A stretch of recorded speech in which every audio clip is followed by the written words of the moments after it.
सहनावतु सहनौ भुनक्तु सह वीर्यं कर्वावहै तेजस्विनावधीतमस्तु मा विद्विषावहै। ओम शांति शांति शांति।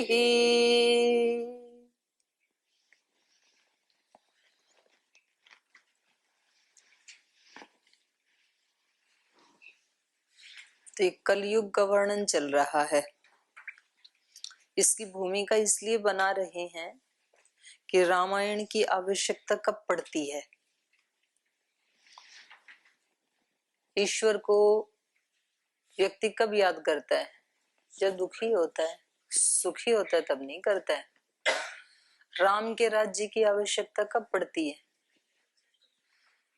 जब उससे उल्टी हो परिस्थिति, सब कुछ अच्छा नहीं चल रहा हो, रावण राज्य चल रहा हो, जब असुर राज्य चल रहा हो, तब राम राज्य की आवश्यकता पड़ती है। तो उसकी इसलिए भूमिका बना रहे हैं कि कुछ लोगों ने, कुछ ऋषियों ने पूछा था इनसे, सूत जी से। तो ये पहले कलयुग के बारे में बता रहे हैं कि कलयुग में क्या क्या होगा, तो वो हम पढ़ रहे थे। तो इसमें 11 श्लोक हमने पढ़े थे कि कलयुग में क्या होगा। वाचालश्च भविष्यन्ति कलौ प्रायेण योषितः भिक्षवाश्च मित्रादि स्नेह बंधयंत्रिताः। कलयुग में ऐसा होगा कि महिलाएं, बहनें, स्त्रियां जो हैं वो बहुत वाचाल हो जाएंगी, बहुत बात करने वाली। तो ऐसी क्यों कहा?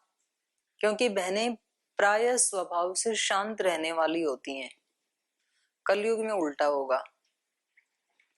वाचालश्च भविष्यन्ति कलौ प्रायेण, प्राय करके कहा, सब नहीं होंगे।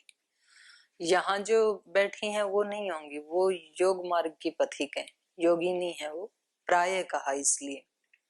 तो प्रायः ऐसे होगा। और भिक्षवश्चापि, और जो भिक्षु हैं वो भी, कलयुग के भिक्षु कैसे होंगे? मित्रादि स्नेह संबंध यंत्रिता, अपने संबंधियों से, अपने मित्र आदि से संबंध रखने वाले होंगे। तो यहाँ वाले नहीं, ये भी प्राय, प्राय शब्द दोनों के साथ जुड़ जाएगा। प्राय ऐसे भिक्षु होंगे। भिक्षु को कैसे होना चाहिए? मित्र आदि से, स्नेह संबंधों से उसको थोड़ा ऊपर उठ के रहना चाहिए।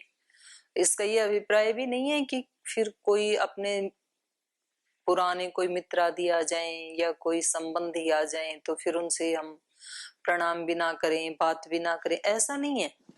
पर एक जो मन में जो अटैचमेंट होता है ना, वो एक अलग है, वो व्यक्ति को खुद ही पता लगता है। तो भिक्षु को ये याद रखना चाहिए कि मैं एक भिक्षुक हूँ। भिक्षु मतलब दोनों, सन्यासी भी और ब्रह्मचारी भी, मतलब मैं अध्यात्म मार्ग का पथिक हूँ। तो इसलिए मेरा संबंध एकमात्र किससे है? गुरु और भगवान से, दो से। गुरु उधर ले जाने वाले उसके प्रतिनिधि हैं। तो स्थूल रूप से अगर सन्यासी या ब्रह्मचारी की कोई पूंजी, कोई संपत्ति होती है तो वो गुरु होते हैं। आपने सुना ना, डोमेट कौन कौन गए थे आप में से?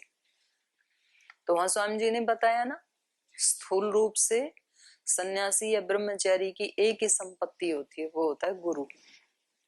और वो कभी चेंज नहीं किया जाता है। एक बार किसी को हमने संबंध जोड़ा गुरु शिष्य का तो, और आंतरिक पूंजी होती है ईश्वर शरणागति, ईश्वर का नाम जप, ईश्वर का भजन, वो आंतरिक संपत्ति होती है। दो ही होते हैं। बाकी आ गए तो ठीक है, उनसे यथायोग्य व्यवहार करो, पर अंदर आसक्ति नहीं होनी चाहिए। तो जब कभी बीच में आसक्ति आए घर के प्रति, संबंधियों के प्रति, तो ऐसा नहीं है कि कोई अपने संबंधी आए, कोई मित्र आए तो बोले भाई अब हम सन्यासी बन गए, हम आपसे बात नहीं करेंगे। ऐसे भी नहीं करना है, वो भी गलत है। एक आदमी इतनी दूर से आया है, कोई संबंधी है, माता पिता है, तो उनसे मिसबिहेव भी नहीं करना है, लेकिन अंदर से जब कभी, क्योंकि मनुष्य है तो कभी ना कभी ऐसे लगता है।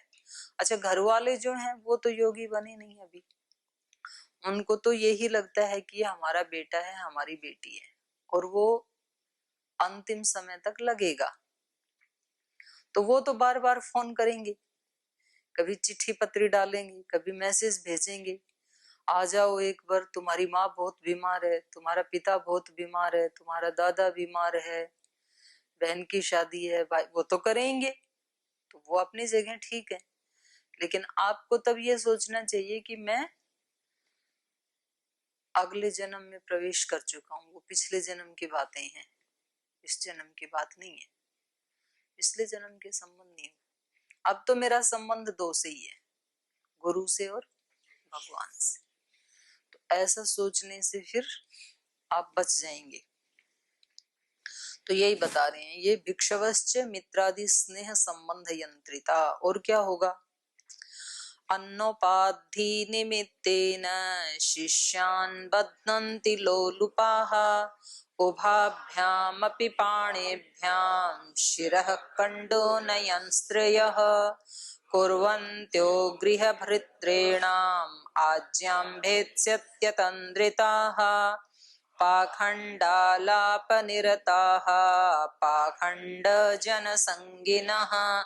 यदा द्विजा भविष्यन्ति तदा वृद्धिं गतः कलिः घोरे कलियुगे ब्रह्मन् जनानां पापकर्मिणां मनः शुद्धि विहीनानां निष्कृतिश्च कथं भवेत् यथा तुष्यति देवेशो देवदेवो जगद्गुरुः ततो वदस्व सर्वज्ञ सूत धर्मभृतांबरः वदस्सोत मुनिश्रेष्ठ सर्वं एतद् अशेषतः कस्य नो जायते तुष्टिः सूत त्वद्वचनामृतात्।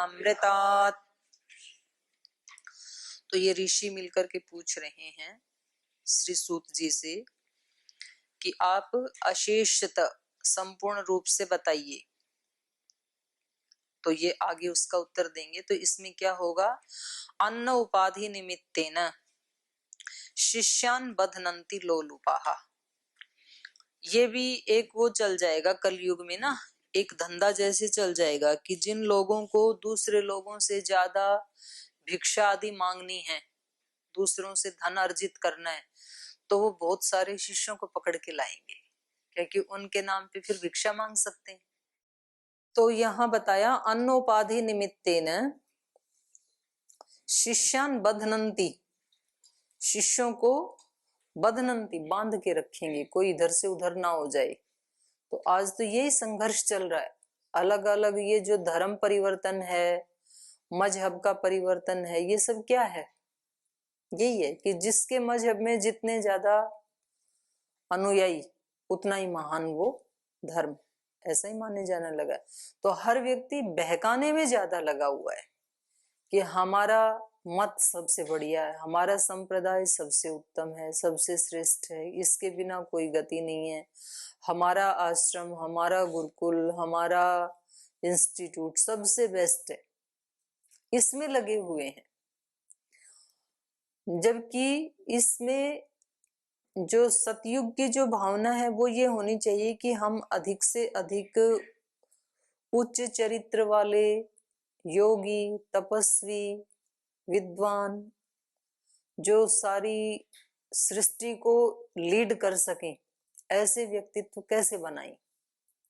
तो वो बनाने में कम ध्यान है और दिखाने में ज्यादा ध्यान होगा, ऐसा ये कह रहे हैं कि कलयुग में ऐसे होगा।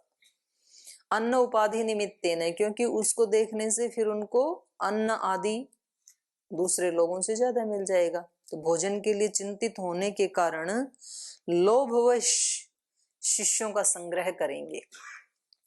और उभाभ्याम पाणिभ्याम शिरः कंडोनयन स्त्रियः कुर्वन्त्य गृह भर्तॄणाम आज्ञाम भेत्स्यन्ति अतंद्रिता। पूरी जागरूक होकर के महिलाएं क्या करेंगी? अतंद्रिता मतलब पूरी जागरूक होकर, सजग होकर के, उभाभ्याम पाणिभ्याम शिरः कंडूनम, सिर खुजलाती हुई दोनों हाथों से।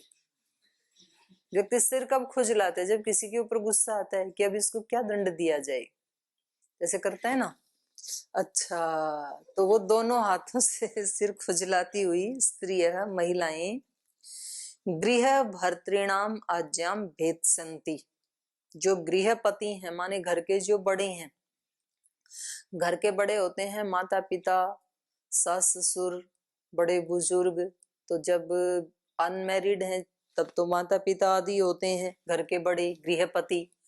और जब शादीशुदा हो जाती हैं तो सास ससुर होते हैं गृहपति। और उनकी आज्ञा को वो अतंद्रिता होकर के भेत्स्यन्ति, तोड़ देंगी। ऐसे हो रहा है, देख रही है ना कलयुग में। पहले बहुएं डरती थी सास से, सास ससुर से, अब सास ससुर डरते हैं बहुओं से। पता नहीं कब केस कर दे तो सारा परिवार जाएगा जेल में। और जो ये जेल में लोग हैं उनमें से लगभग 70 से 80% जो दहेज के केस है ना, 80% लोग निर्दोष हैं। मतलब उसका मिसयूज ज्यादा हो रहा है। बनाया तो अच्छे के लिए था, लेकिन वास्तव में जो अच्छी बहनें हैं, जो कुलीन हैं, वो तो बेचारी छोटे मोटे कष्ट सह के भी बताती नहीं है। और कुछ ऐसे हैं कि बिना ही कष्ट के दूसरों को वहां खड़ा कर देते हैं। तो ये इन्होंने पहले ही बता दिया था कि बहनें जो हैं वो अतंद्रित होकर के, सजग होकर के, और उसी को ही आज क्या माना जाता है? मतलब पढ़ा लिखापन, उसको ये माना जाता है सुशिक्षित, कि हम सुशिक्षित हैं इसलिए हम उसको सहन नहीं करेंगे। और हर जगह ये आवाज सुनने को मिलती है, हम किसी भी फील्ड में भाइयों से कम नहीं हैं, हम उनके बराबर हैं। तो ये बराबरी बराबरी का नाद जो है, कुछ तो राजनेताओं ने अपने स्वार्थ के लिए उनको उकसा दिया, और कुछ शिक्षा व्यवस्था ने कि हम कम नहीं हैं, हम उनके बराबर हैं, हम भी बराबर हैं, हम भी बराबर हैं, हम कपड़े पहनने में भी बराबर हैं, खेलने में भी बराबर हैं, इसमें भी बराबर। बराबरी के लिए युद्ध चल रहा है, लेकिन वास्तविकता है कि बराबर नहीं है, बराबर से ज्यादा है ना आप। सच है ये, बहनें बराबर से ज्यादा होती हैं। भगवान ने बनाया ही उसको ऐसे है, क्योंकि वो पैदा करती है ना सबको। तो माँ हमेशा ज्यादा होती है, बराबर नहीं होती है। माँ का जो शरीर है उसमें भगवान की ही ऐसी व्यवस्था है, उसमें सहनशीलता ज्यादा मिलेगी, क्षमाशीलता ज्यादा मिलेगी, उसमें कर्तव्य निष्ठा ज्यादा मिलेगी, क्योंकि उसको निर्माण करना है। पुरुष निर्माण नहीं कर सकता, उसको ऐसा बनाया ही नहीं ना भगवान ने, तो बराबरी क्यों? तो वो अपने इन गुणों को भूल करके, और वो हर फील्ड में बराबरी के लिए जंग कर रही है। तो ये ठीक नहीं है स्थिति। अपने स्वरूप को पहचानना चाहिए। माँ की महानता का सबसे बड़ा पैरामीटर है उसका मातृत्व। अपने मातृत्व को नहीं भूलना चाहिए, वो उसकी सबसे बड़ी शक्ति है। और अभी तो वो हुड़ करने में लगी हुई है। तो ये ऐसे ही बता रहे हैं कि कलयुग में क्या होगा कि वो उनकी आज्ञा का बड़े धड़ल्ले से भेदन कर देगी, उसको तोड़ देगी। तो ये उसकी महानता नहीं है, ये सुशिक्षितापन नहीं है, बल्कि ये अपने स्वरूप से नीचे उतर आना है। आज्ञा पालन करना कमजोरी नहीं होती है, आज्ञा पालन करना तो शक्ति होती है। कोई किसी की आज्ञा पालन करता है ना, तो उसके लिए क्या करना पड़ता है? अपने अहंकार को तोड़ना पड़ता है। तभी तो कोई किसी की आज्ञा पालन कर पाएगा।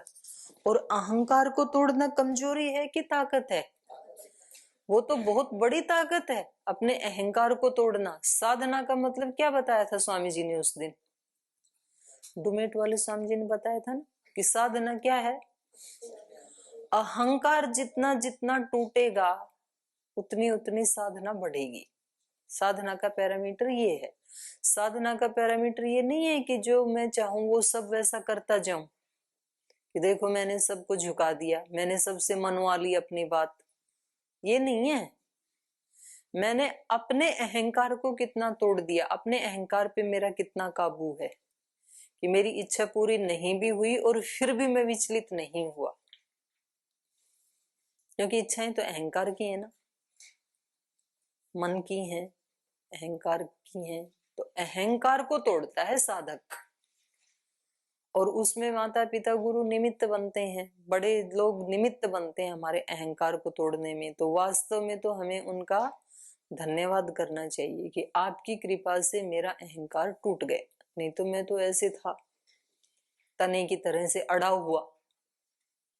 और अभी फ्लेक्सिबल किसने बना दिया? गुरु ने बना दिया, साधना ने बना दिया। तो वास्तव में शिक्षा तो वही है, ज्ञान वही है जो अपने अहंकार को तोड़ना सीखे। तो आज्ञा पालन करना, यद्यपि जो उसका एक विधाता ने जो स्ट्रक्चर बनाया है, तो अपेक्षाकृत अभी भी ज्यादा मिलेगा। जैसे हम अपने संगठन में देखते हैं, यहाँ से कोई आदेश दिया जाता है, स्वामी जी महाराज जो आज्ञा देते हैं, आदेश देते हैं, तो बहनें पूरे संगठन में ज्यादा पालन करती हैं, क्योंकि उनका स्वाभाविक रूप से ही ऐसे होता है कि वो उपेक्षा नहीं करती हैं। अपवाद सब जगह मिलेंगे, ऐसा नहीं है। भाई भी बहुत अच्छे हैं जो अक्षर से उसका पालन करते हैं, गुरु आज्ञा का। एक हमारे गुजरात में भाई हैं, भाई लक्ष्मण जी, उनकी बेटी की शादी थी, शादी वाले दिन भी कक्षा ली उन्होंने, उससे पहले दिन भी, उसके अगले दिन भी। सब रिश्तेदार आए हुए थे शादी में, सब कोई बिठा लिया, बोल सुबह सुबह 1 घंटा योग कर लेते हैं, फिर दिन में शादी की जो भी रस्म है वो करेंगे। तो भाई भी हैं ऐसे जो बहुत अच्छे से आज्ञा पालन करते हैं, गुरु आज्ञा का। स्वामी जी ने एक बार कहा था कि भाई एक दिन भी योग कक्षा को मिस नहीं करना, तो नहीं करते हैं, ऐसे बहुत हैं भाई भी। तो उनमें भी मातृत्व की ही अधिकता है। फिर पुरुष शरीर में भी कोई आत्मा मातृत्व के गुणों को विकसित भी कर सकता है या मातृत्व के गुणों को लेके पैदा भी हो सकता है, दोनों ही बातें संभव हैं। और कहीं कहीं ऐसे भी होगा कि माँ के शरीर में भी कहीं उद्दंडता देखने को मिल जाएगी, वो अपवाद है। लेकिन वास्तव में यही है कि ये आज्ञा पालन करने वाली होती हैं बहनें। तो इसलिए कलयुग में उल्टा हो जाएगा। कुर्वन्तो गृह भर्तृणाम आज्ञाम भेत्स्यन्ति अतंद्रिता पाखंड आलाप निरताः, पाखंड और आलाप में निरत। पाखंड आलाप निरताः पाखंड जनसंगिनः यदा द्विजा भविष्यन्ति। कह रहे हैं कि जब ऐसे लोग द्विज बन जाएंगे, पंडित बन जाएंगे, ज्ञानी बन जाएंगे। कौन? जो पाखंडी होंगे और आलाप निरताः, जो केवल बातें बातें करेंगे, वाचाल होंगे। तो पाखंडी, आलाप निरता, पाखंड जन संगीनः, और पाखंडी लोगों के ही साथ रहने वाले होंगे। ऐसे लोग जब द्विज बन जाएंगे, यदा द्विजा भविष्यन्ति तदा कलिहि वृद्धिम गतः, तो समझ लेना कि कलयुग वृद्धि को प्राप्त हो गया, बढ़ गया है। जो मतलब खुद वैसा जीवन जी भी नहीं रहे होंगे, जीने के लिए प्रयास भी नहीं कर रहे होंगे, उनका जीवन कैसा होगा? बिल्कुल पाखंड से युक्त होगा। और उन लोगों को जिस समय द्विज माना जाएगा, जो वैसा जीवन जी नहीं रहे हैं, पाखंड का जीवन जी रहे हैं, और वैसे ही लोगों के वो साथ रह रहे हैं, तो अभी तो ऐसे गैंग बने हुए ही हैं। और पूरा ये रहता है कि अब की बार हमने, हमारे यहाँ इतने लोग आए थे, हमने इतने लोगों को बुद्धू बनाया और इतने रुपए की टिकट भी लेके गए, और हमारे को गुरुजी गुरुजी भी कह के गए, और इतनी आमदनी हो गई, और हमने इतना खड़ा कर दिया, हमने ये बना दिया। तो दूसरे को धोखा दे करके व्यक्ति अपने आप को मतलब वो मानता है कि देखो मैंने कितने लोगों को बुद्धू बना दिया। तो ऐसी चर्चा करते हैं फिर। तो ऐसा जब होगा, क्योंकि द्विज का मतलब तो क्या होता है, अपने जो वैदिक परंपरा उसमें द्विज का मतलब क्या होता है, आत्मा का जन्म हो जाना, जो अपना आत्म स्वरूप है वो गुण बढ़ जाना, उसको द्विज कहेंगे। लेकिन ऐसा ना करके जब पाखंड आलाप निर्ता पाखंड जन संगीन यदा द्विजा भविष्यन्ति तदा कली वृद्धिम गत, तब ऐसे मान लेना चाहिए कि कलयुग बढ़ रहा है। और उससे भी ज्यादा जब घोर कलयुग होगा तब क्या होगा, घोरे कलि युगे ब्रह्मन् जनानां पाप कर्मिणां मनः शुद्धि विहीनानां निष्कृतिश्च कथम भवेत्। तो कहते हैं कि हे ब्रह्मन, पूछ रहे हैं ऋषि, पूछ रहे हैं, हे ब्रह्मन, घोरे कलियुगे, घोर कलयुग में, पाप कर्मिणाम जनानाम, जो पाप करने वाले लोग हैं उनकी, मन शुद्धि विहीना नाम, जो जिनका मन शुद्ध नहीं होगा। शरीर तो शुद्ध होंगे, शरीर भी बाहर से देखने में शुद्ध होंगे, वो स्ट्रोंग नहीं होंगे, निरोग नहीं होंगे। तो मन शुद्धि विहीना नाम, जो मन की शुद्धि, लेकिन मन तो नितांत अशुद्ध होंगे, मतलब ज्यादातर कलयुग में लोगों के मन कैसे होंगे, अशुद्ध। और शरीर बाहर से देखने में शुद्ध दिखाई देंगे, मतलब नहाना धोना रोज करेंगे कलयुग के लोग। पहले तो कभी 8-10 दिन में नहाते थे, हाँ ठीक है, अपने काम में लगे रहते थे, खेत में तो इतना टाइम नहीं था। तो मैंने भी देखा है 40-45 साल पहले जो माताएं सिर धोती थी ना, तो 8 दिन में एक बार धोती थी। तो उस दिन पूरा रेस्ट होता था सिर धो करके। हमारे पड़ोस में थी कुछ एक बूढ़ी माता जी, उसके कोई था नहीं बेटे बेटी आदि, तो उसका सिर धोना, उसको कंघी करना, उसकी चोटी बनाना मैं ही करती थी, क्योंकि मैं दर्द नहीं करती थी, आराम आराम से सुल जाती थी। तो फिर एक बार वो शुक्रवार को धोती थी, फिर अगले शुक्रवार कोई बात। तो धीरे धीरे जब मेरी पढ़ाई ऊंची होने लगी, ऊंची मतलब 8वीं कक्षा में आ गई, तो मैं कहती थी, मैंने कहा माता जी अब आप ना रविवार को धोया करो, मेरे को स्कूल जाना होता है। तो वो, लेकिन शरीर उनके स्वस्थ थे और मजबूत थे, क्योंकि काम में लगे रहते थे। तो अभी तो कपड़े भी साफ है, कपड़े भी कई कई दिन में धोते थे, पहले कपड़े होते भी थोड़े थे। कभी कहीं शादी आदि में जाना होता था ना, तो मांग ले जाते थे अपने अड़ोस पड़ोस से, 4-5 से मांग लो, 4-5 जोड़ी हो गई। एक किसी व्यक्ति के पास 5-7 जोड़ी नहीं होते थे। और ये तो मतलब कलयुग में भी कुछ वर्ष पहले भी था, कलयुग में भी था, अभी कलयुग में भी घोर कलयुग चल रहा है। हाँ, किसी के पास होते नहीं थे, 2-3 जोड़ी होते थे बस। जाते समय शादियां होती थी तो बर्तन नहीं होते थे, तो बर्तन मांग लेते थे, बिस्तर भी मांग लेते थे, तो उससे प्रीति बढ़ती थी। जब किसी के यहाँ शादी होती थी, बारात आती थी, तो उसको विश्राम करवाते थे एक रात में, तो सारे गांव की खाट और बिस्तर मांगे जाते थे। तो जो देते थे तो फिर परस्पर प्रीति होती है, और बर्तन मांग के ले जाते थे। तो जो बर्तन मांग के ले गए, वापस लाते समय उसमें 2 या 4 लड्डू देते थे रख करके। तो हम इंतजार करते थे कि अच्छा ज्यादा से ज्यादा बर्तन लेके जाएं हमारे यहाँ से, ताकि ज्यादा लड्डू आएंगे। अभी लड्डू तो गाय खाती है, मनुष्य लड्डू खाते ही नहीं है, ऐसा हो गया। तो ये कह रहे हैं कि जब, और मन उनके बहुत विशुद्ध थे। जैसे एक अतिथि आ गया ना, तो जो 8-10 परिवार के घर हैं, तो वो 8-10 तरह की सब्जी बना के अपनी अपनी सब्जियां लाते थे कटोरी में। तो आने वाला अतिथि है, उसके सामने फटाफट 10 कटोरियां हो जाती थी थाली में, और जोर भी नहीं पड़ता, सब अपने अपने घर से बना लाई। तो अच्छा लगता था, क्योंकि उनके मन क्या होते थे, शुद्ध होते थे। एक परिवार का अतिथि आया तो 10 परिवार के लोग उसको अपना ही अतिथि मानते थे। और अभी तो 2 भाई यदि ऊपर नीचे फ्लैट में रहते हैं तो नीचे वाले का अतिथि आया तो ऊपर वाले को कोई लेना देना नहीं, ऊपर वाले के यहाँ कोई आया तो नीचे वाले को कोई लेना देना नहीं है। तो मन कैसे हो गए, अशुद्ध हो गए। या फिर आएंगे तो भी वो बोलेंगे, वाणी से मीठा मीठा बोलेंगे, लेकिन मन में मीठापन नहीं होगा। ऐसा भी देखा है ना, कई बार व्यक्ति वाणी से बहुत मीठा बोलता है लेकिन अंदर भी उतना मीठा हो ये जरूरी नहीं है।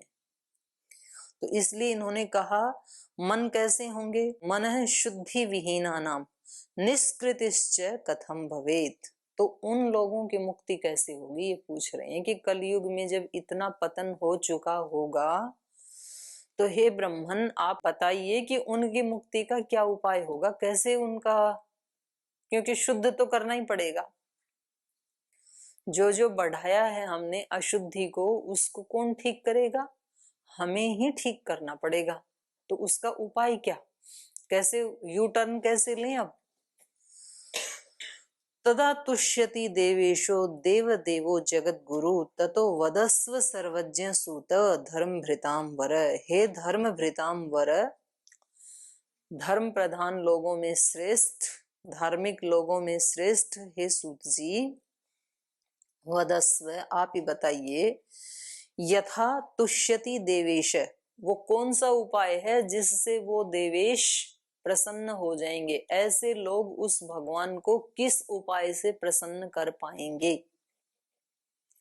और देवेश का मतलब भगवान भी है और देवेश का मतलब आत्मा भी है। इंद्रियों को भी देव कहा ना, और उनका स्वामी हो गया आत्मा देवेश।